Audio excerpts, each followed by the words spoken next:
Right. Great. So, I'm going to talk about the cinema industry today because I worked in the cinema for over 5 years and I did a lot of different roles as sold food, sold tickets, did cleaning, and then worked in projections as well. So, kind of a jack of all trades in the cinema. Okay. So, I suppose first we'll just talk about how cinema makes money. Okay. Because it isn't exactly what you think with the cinema with making money. Okay. So, tickets. When they sell tickets, majority of money goes to the film company. So, for example, on average, a ticket is between €8 and €9. Okay, the cinema I worked in, the tickets were €8. €7 of every ticket would go to the film company that produces the film. So they give the reel, they give the film, and they say, okay, the tickets are €8 for every ticket that you sell. We get €7, and you keep €1. So it's actually not that much money that's made off the tickets.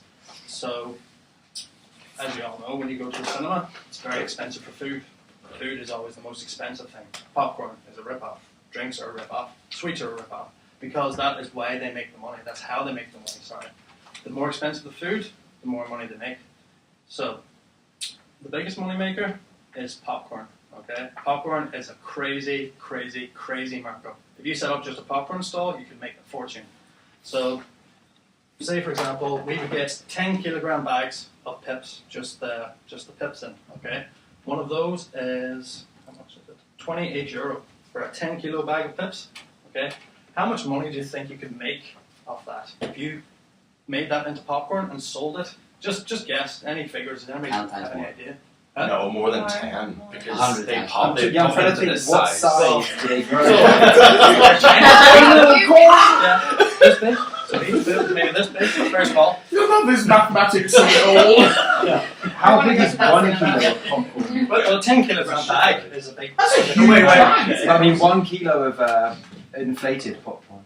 One of those boxes is like... One thing of this is like about €5, right? Yeah, one box. And that's only about this much popcorn. It's like a handful. Yeah. So it's like 100 Not even a times Yeah. as much, and then multiplied by, I don't know. Yeah. Well, we figured it out Millions, one day. basically. Yeah, we figured it out one day. Okay. So we worked out how many large popcorns you would get out of a single bag of pips, and we worked out that it's just under €500.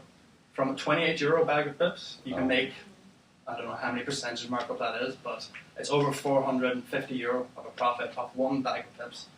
So they're very cheap, €28 for 10 kilogram bag, and each one of those bags you can get almost €500 out of. So popcorn, it's a very, very big money maker. Yeah. That's why they charge so much, because it's such a good money maker that the majority of the cinema profits comes actually just from popcorn, from bags of pips. It's crazy. Yeah. So that's basically how cinema makes money. It makes money off the food stand because that's all profit for them. Whereas the tickets goes towards the film companies.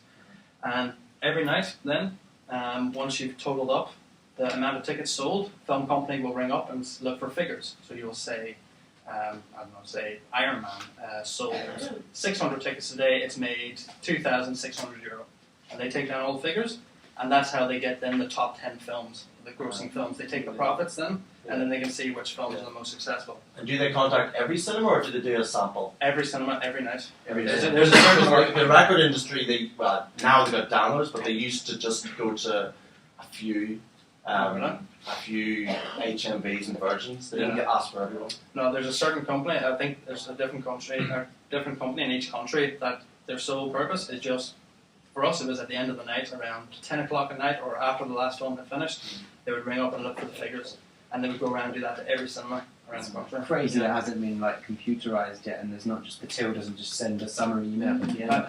To be honest, they probably could do that as well, because when you print out a sheet and it has all the facts and figures, it would be very easy just to scan that and email it to them. Yeah. But for some reason, they still like to deal with the phone. Yeah. I don't know why. So that's how cinema makes money. Okay. When I was working in the cinema as well, it was at a very interesting time because it was when they changed from using reels and using actual film in projectors to using digital projectors. Nowadays, it's all digital, and projection job is a dying job because it's not needed anymore. It's all automated practically. So, as well as just explain how it worked before. So when I started projection work, it was with the old projectors. So it was all used with reel, all film. Okay, and every week you would get delivered films. So there would be a delivery man would come in with a box, and each film would be broken up into say 5 or 6 different pieces. Okay, so small reels that you have to build up into one big one. Okay, so One big reel, or it's like a donut. It's actually shaped like a donut. Okay, so say this is the reel. There'll be a circle in the middle, and then this is the reel then. Okay, around the outside. So So when you say reel, you mean the tape or the metal? the tape, the reel. Ah, So okay. the film. Right, right. Okay. Is that what Tyler Durden did? It's exactly splicing in. You could Were do you, that. were you slicing in things as well? Like If I good could, I picture? would have. Yeah. Yeah. Did you? I was keeping an eye out for a film with a willy, just so I could Willy? Yeah. Call it a willy? So I could put it. I didn't want to swear in front of the camera. Oh, But I mean, it's like a swear. It's Willie. Is that a swear? Though? It's, no, that's okay. I sound like a 5-year-old boy. Yeah, that's for a boy.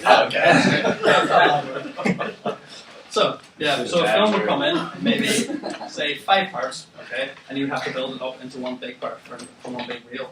And it's happened to me before where I built it up wrong. I put the wrong, say it comes in 5 parts, and I put the 4th part and the 2nd reel by accident.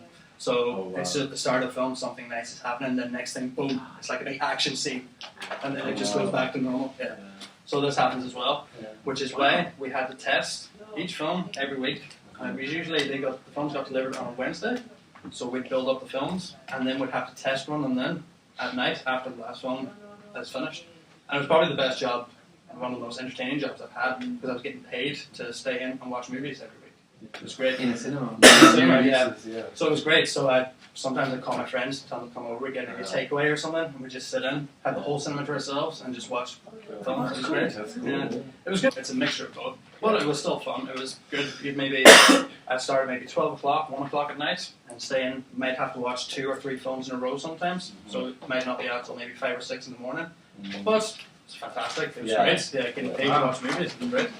So this was with the old projectors. The thing about the old reel is it's very easily damaged. The reel. That was one of the main reasons why they changed to digital, because when you're setting up a film, you have to put it through the projector in a certain way. If even a tiny bit is poking out, it's going to scratch, and it will scratch the film the whole way through. So I don't know if you've ever seen a film where you've gone to the cinema and there's been a big line going down throughout the film. It's probably happened to all of you at some stage. Maybe a big black line going the whole way through the film, because it's very easily scratched. It's very easily damaged. And I know I've done that before. I ruined, I still remember the film. It was called The Proposal. I don't know if you've ever heard of it. Ryan Reynolds and Sandra Bullock. And I completely ruined the fucking film because I had You it. couldn't. It was a shitty film. It was ruined before I did it. You could save a lot of people's time. Yeah, same time, yeah. But there was a huge line going the whole way through it, and we had to send it back. And I got in quite a bit of trouble. But Did you get cinema get charged for that? I didn't ask. I was too scared to ask.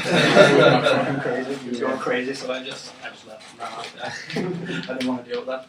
So they used to just send you one copy of a movie. Yeah, and sometimes it would be second-hand copy. Sometimes you couldn't get all films straight away because sometimes there was only so much demand for a film, so they might only have given Ireland, say, 50 copies of one film, and that would only go to 50 cinemas. So you might have to wait your turn until one cinema's finished with it, and then they send it to you.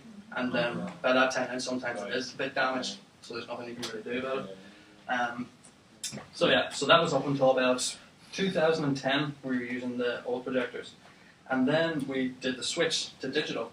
Okay, and the film industry was very, very sly how they did this because they wanted everybody to upgrade to digital to catch up with the modern world. And I don't know if you remember the big 3D craze around 5 years ago where everything was in 3D. See this in 3D? Avatar. Avatar brought it around, yeah. 2010-ish. Yeah, it was around 2010 was this big drive for 3D films came again, and the film industry does it every 10, 15 years. They'll push the 80s as well. Yeah, they push it. That I remember. It was very sly the way they did this because they wanted all the cinemas to upgrade to digital.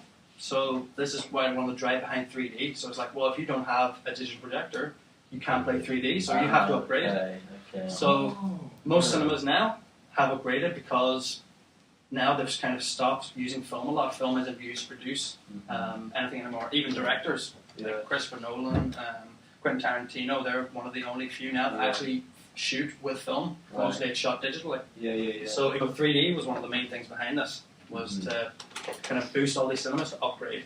And the projectors are very expensive. Very expensive. You're looking at around 30,000 euros at least for an okay digital projector. If you want a good quality one, you're looking at maybe 70, 80,000 for a really good quality one. IMAX, I don't know what that is, crazy price for an IMAX projector. Wow, that's a lot. Yeah, they're very expensive, yeah. But I suppose you need to. They're worth the money. I suppose they make the money back anyway. So now it's all digital. Projectors are all digital, okay? So whereas there used to be a guy would come and deliver films, now all you have to do is you log onto the computer and you just press download, and it downloads a film from a server of whatever film company it is, and it just downloads straight to the computer. And that's it.